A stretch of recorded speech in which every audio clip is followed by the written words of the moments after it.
प्यारे हुजूर मियाँ मोहम्मद बख्श साहब क्या खूब लिखते हैं। जिस दे नाल सी रौनक कर दी टुर गया करवाला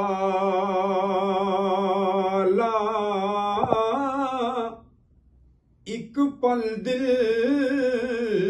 नू चैन न आवे दे गया रोग निराला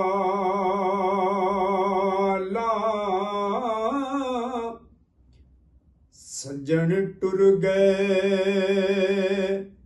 सुंजे हो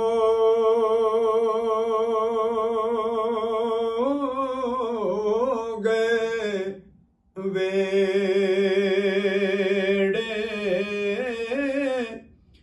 ओया सजना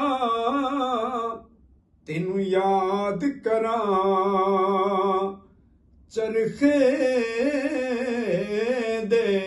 गेड़े ते लै हुण यार हवाले रब दे हुण मिल ले जांदी वारी नहीं ते इस मिलने नू रोसे उमरा सारी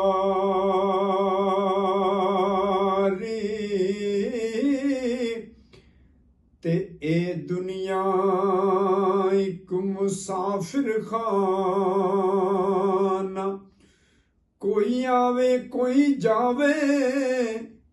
की मजाल मुहम्मद बख्शा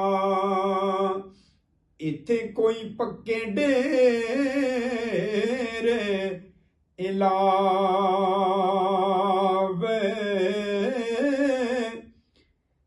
बिछड़ गया मेरे दिल दा जानी ते मैं कखा वांगू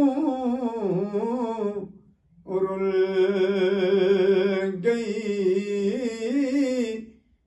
फुल्लां तो मेरी नाजुक जिंदड़ी ओ विच कंडियां दे रुल गई।